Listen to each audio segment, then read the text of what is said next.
वास्तविकता वही जो हमने कही। नमस्कार दोस्तों, मैं संदीप शर्मा डिजायर न्यूज से। जैसे ही कोई नई फिल्म आती है, एकदम पारा सर्दियों में भी आसमान छूने लगता है। क्या सेंसर बोर्ड सुप्रीम कोर्ट होता है क्या? इस तरह के अर्धनग्न चित्र गाने में प्रयुक्त की गई वेशभूषा उसको बेशर्म रंग कहा जा रहा है। लगातार इस प्रयास में रहता है किस प्रकार सनातन धर्म संस्कृति की मजाक उड़ाएं।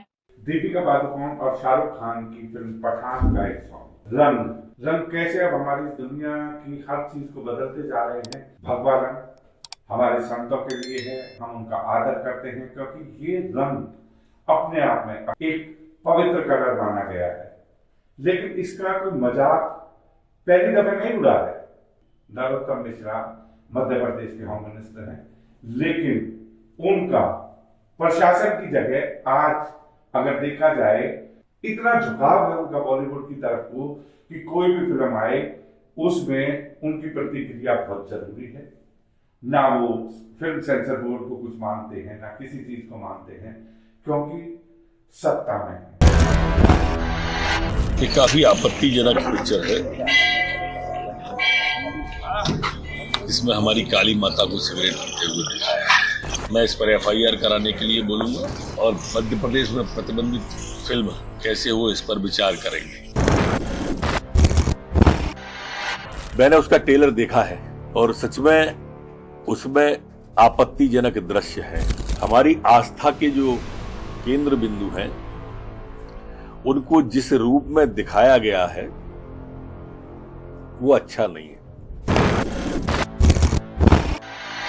हिंदू धर्म के धार्मिक त्योहारों को लेकर ही इस तरह की क्लिपिंग विज्ञापन क्यों जारी किए जाते हैं।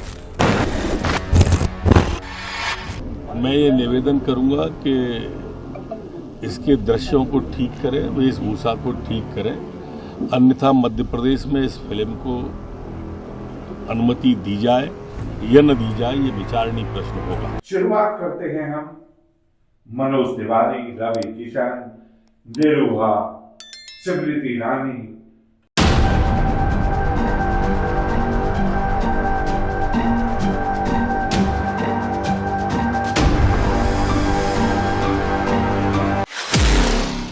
फायर ब्रांड अगर बात करूं कंगना रनावत की, कंगना रनावत ने भी भगवा कलर पर पैर रखा। ये वो लोग हैं जो आज किसी ना किसी स्टेज में जब सत्ता में आ गए हैं तो ये ऑब्जेक्शन रेज करते हैं।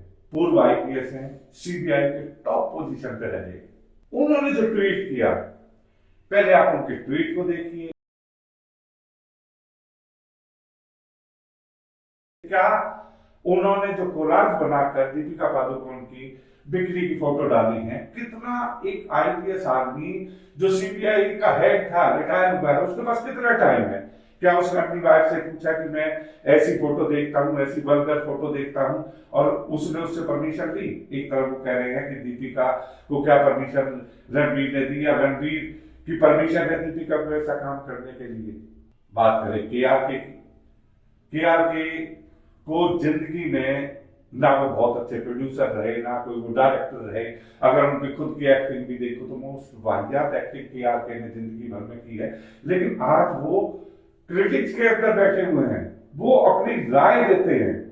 डायरेक्टर साहब, जब आपको पता है कि आपकी हीरोइन इतनी ब्लैक है कि आप वीएफएक्स से भी उसको व्हाइट नहीं कर पाएंगे, तो फिर दीपिका को टू पीस पहनाने की जरूरत क्या थी?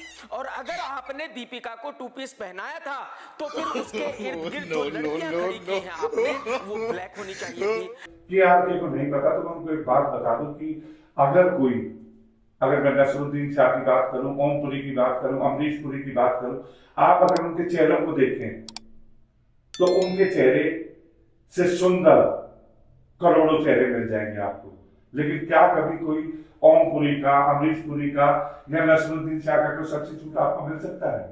शायद कहीं नहीं मिलेगा, क्योंकि एक एक्टर सालों लग जाते हैं उसको एक्टिंग में, सीखने में। शरीर सबके अच्छे होते हैं, लेकिन अगर मैं बात करूं उनके टैलेंट की। कई दफा टैलेंट जो है इतना जबरदस्त होता है कि वो लोगों के दिलों में उतर जाता है। अब हमारा देश ना महंगाई में लड़ रहा है, ना हमें चीन की चिंता है, ना हमें रशिया वाले युद्ध की चिंता है। हम सारी चीजें भूलकर सिर्फ हर मुद्दे को धार्मिक मुद्दा बना देते हैं। तो मैं तो दर्शकों से यही निवेदन करूंगा कि जिस भी पिक्चर हॉल में लगे ऐसे पिक्चरों को हॉल को तो फिर आग लगा देना चाहिए, या तो ऐसे कलाकार को, दोनों कलाकार को लगातार बाइकाट करना चाहिए। फिल्म में इसको रिलीज किया जा रहा है वह बहुत ही दुर्भाग्यपूर्ण है। इस पर तुरंत बैन लगना चाहिए। पहले यहाँ पे अगर मैं बात करूं बॉलीवुड इंडस्ट्री की, तो बॉलीवुड इंडस्ट्री एक एंटरटेनमेंट इंडस्ट्री है। एंटरटेनमेंट इंडस्ट्री में अब कल को अगर कोई आदमी एक ऑरेंज कपड़े पहन के आता है, एक ग्रीन कपड़े पहन के आता है, एक ब्लू कपड़े पहन के आता है, तो अमेरिका भी ऑब्जेक्शन करेगा कि हमारे झंडे के कलर के कपड़े क्यों पहने। बॉलीवुड के अंदर खुद ही बॉलीवुड के दुश्मन इतने भरे हुए हैं कि जिनके बारे में बयां करना बड़ा मुश्किल है। धार्मिक भावनाओं का ध्यान रखना हर बॉलीवुड के डायरेक्टर प्रोड्यूसर का एक अपना धर्म है। कभी भी कोई ऐसी कंट्रोवर्सी आती है तो बड़े बड़े स्टार, अगर मैं अमिताभ बच्चन की बात करूं, अक्षय कुमार की बात करूं, अजय देवगन की बात करूं, सुनील शेट्टी की बात करूं, ये वो लोग हैं जिनको लोग करोड़ों लोग फॉलो करते हैं, लेकिन ये बंद घर में चले जाते हैं। इनको कोई वर्ड ही नहीं मिलता कि ये अगर बुरा है तो बुरे के बारे में बोलो। अमिताभ बच्चन ने अभी फिल्म फेस्टिवल अगर कलकत्ता में हो रहा था तो उन्होंने कहा कि बोल रहे कि आजादी में आज के टाइम में कहीं ना कहीं हम पीछे रह रहे हैं। And I'm sure my colleagues on stage will agree, questions are being raised on civil liberties and freedom of expression. Since those early times, there have been many changes in cinema content. क्या सदी के महानायक बताएंगे कि कितने ऐसे topic हैं जिस जब बॉलीवुड के ऊपर अगर कोई मुसीबत आई, आज उनकी एज देखिए कितने हैं, महान कलाकार हैं, लेकिन किसी के लिए बोलते नजर आते हैं आपको? कभी नजर नहीं आते। अक्षय कुमार को बाकी सारी चीजें काम करने का वो है, क्या अक्षय कुमार की भूल भुलैया देखेंगे आप? क्या ओ माय गॉड के अंदर उनका रोल देखेंगे? किस तरीके से भगवान के ऊपर ये लोग लांछन लगाते हैं। मैं एक कलाकार की सुन रहा था कि वो साउथ के अंदर गई, वो खुद भी मॉडल और एक्टर हैं, वो साउथ में खड़ी होके वो कह रही हैं कि क्यों साउथ वाले बॉलीवुड वालों को एंटरटेन करते हैं, बॉलीवुड वाले गंद फैलाते हैं। बॉलीवुड अपनी पिक्चरों के माध्यम से लव जिहाद का एजेंडा चलाता है। क्या आप ये बॉलीवुड की गंदगी को साउथ में क्यों आने दे रहे हो? क्या जरूरत है साउथ के डायरेक्टर और प्रोड्यूसर को ये बॉलीवुड की गंदगी को यहाँ बुलाकर इनको काम देने की? बॉलीवुड की हालत तो हमने वैसे ही वहां पे खराब करके रखी हुई है। मुकेश खन्ना की अगर मैं बात करूं तो उन्होंने सीधा सारी एक अपना ऑब्जेक्शन कर दिया कि central board of film certification वो कोई सुप्रीम कोर्ट नहीं है। क्या सेंसर बोर्ड सुप्रीम कोर्ट होता है क्या? हाँ, सेंसर बोर्ड क्या सुप्रीम कोर्ट होता है? अश्लील के सारे वर्ड्स इसमें डाल सकते हैं। कहा कि इंडस्ट्री के लोग काफी गुस्ताख हो गए। हिंदू देवी देवताओं का मजाक छोड़ दो ना यार आप, जब क्योंकि ये बहुत ऑब्वियस है कि आप मुस्लिम से नहीं कर पाते, आप क्रिश्चियन से नहीं कर पाते, आप तो इसका मतलब है कि it is biased. Very good. अगर मैं बात करूं तो महाभारत के अंदर जब उन्होंने रोल किया, उस रोल की भी अगर मैं बात करूं तो वहां पे भी कितने कलर थे। अगर उनके कैरेक्टर को कलर शूट कर रहा था, अगर उन्होंने व्हाइट पहने तो वो उनके कैरेक्टर को शूट कर रहा था। वो एक कलाकार थे। एक कलाकार को आप अमीर आदमी का भी रोल देते हैं, भिखारी का भी रोल देते हैं। क्या मुकेश खन्ना आज के टाइम में अपने आप को भीष्म पिता नहीं समझते हैं? अगर मैं विनीत राणा की भी बात करूं, विनीत राणा ने कहा है कि ये कलर का वो नहीं होना चाहिए। पायल रोहतगी ने कहा, उन्होंने कहा कि नहीं, ये कलर कोई भी कलर को, इस कलर को बॉलीवुड इंडस्ट्री को इनसे जोड़ के ना देखा जाए। अगर कहीं पर भी प्रॉब्लमेटिक और कहीं पर भी हमारी भावनाएं दुखती हैं तो सेंसर ने उसे देखकर एडिट करके फिर उसे रिलीज करना चाहिए। हम भी बहुत पॉजिटिव हैं। आप अगर कलर की बात करके एक कंट्रोवर्सी क्रिएट करेंगे then you look stupid and I really don't think people should. लेकिन अगर नवनीत राणा की मैं बात करूं तो नवनीत राणा ने जब खुद वो मॉडल थी, उन्होंने किस तरीके से भगवा का मजाक उड़ाया था। स्मृति ईरानी की भी मैं बात करूं, आप खुद देख लीजिए, आप इन पिक्चर्स में आपको नजर आ जाएगा। इस चीज को रुकना होगा। अगर हमें देश को तरक्की की तरफ को लेके जाना होगा तो हमें महंगाई की तरफ, विकास की तरफ, हमें सैनिटेशन की तरफ, एनवायरमेंट की तरफ, इन चीजों की तरफ बढ़ना चाहिए। अभी आपने देखा होगा, कभी कुछ वर्ष पहले की बात है कि उड़ीसा के एक एमएलए खुद असेंबली में बैठ के वो अश्लील फिल्म देख रहे थे। उसके बाद जब उनको वहां से असेंबली से बर्खास्त किया गया, उनको निकाला गया कुछ टाइम के लिए। किनको नहीं पता कि राम कदम जी कितने अच्छे काम करते हैं, ठीक है ना। वो Guinness book of world record में भी उनका नाम है। उन्होंने करीब हर साल वो हजारों महिलाओं से राखी भी बंधवाते हैं। लेकिन यहाँ पे आके उन्होंने भी कहा कि अगर धार्मिक भावनाओं को भड़काया गया या इस सीन को जो है नहीं हटाया गया तो इस फिल्म को चलने नहीं दिया जाएगा।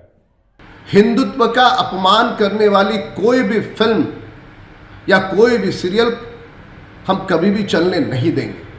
चक्रपाणी जी की भी आप सुनेंगे कि चक्रपाणी क्या कह रहे हैं, महाराज चक्रपाणी क्या कह रहे हैं, हिंदू महासमाज क्या कह रहा है, वो भी आप देखेंगे।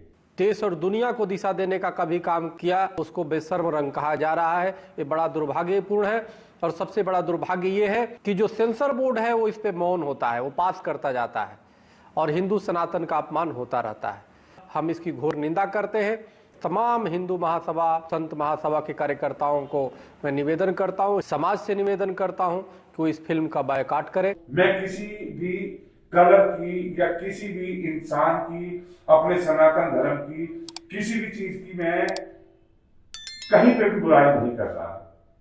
हम खुद सनातन धर्म को मानते हैं और मैं उसके साथ साथ ये कह रहा हूं कि कुछ लोग जो देश का माहौल खराब करना चाहते हैं, हमें उनसे बचना है। तो दोस्तों, आगे जो जो अपडेट होंगे बिल्कुल लेके आएंगे आपके सामने। जिन लोगों ने हमारा चैनल सब्सक्राइब नहीं किया है वो प्लीज सब्सक्राइब करें और बेल आइकन को दबाएं ताकि आपके पास लेटेस्ट चीजें आए। हम किसी की भावनाओं को आहत नहीं कर रहे, लेकिन बॉलीवुड के लिए आज हमारा एक मकसद था ये वीडियो बनाने का, क्योंकि डायलॉग बोल देता हूं कोई मैं आपके सामने।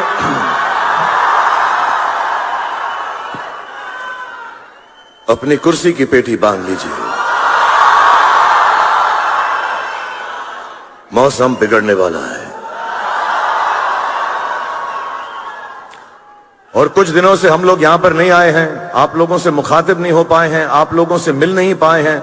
लेकिन अब दुनिया जो है नॉर्मल हो गई है, हम सब खुश हैं, मैं सबसे ज्यादा खुश हूं। और ये बात बताने में मुझे बिल्कुल भी आपत्ति नहीं है कि दुनिया कुछ भी कर ले, मैं और आप लोग और जितने भी पॉजिटिव लोग हैं सब के सब जिंदा हैं। ये कंट्रोवर्सी कुछ चुनिंदा लोग कर रहे हैं जिनको कोई मतलब नहीं है, वो इससे भी कमा रहे हैं। क्योंकि वो जब गलत बयानबाजी करते हैं तो उनको YouTube से भी पैसा मिलता है, उनको विदेशी ताकतों से भी पैसा मिलता है। वो लोग अपना जीवन आराम से जी रहे हैं और बाकी लोगों के लिए वो एक टेंशन क्रिएट कर रहे हैं। हमें अपने देश को आगे बढ़ाना है। हम सनातन धर्म का दिल से उन लोगों के सैक्रिफाइस का, उन लोगों के कलर का हम उनका आदर करते हैं और वो हमारे लिए हमेशा पूजनीय रहेंगे।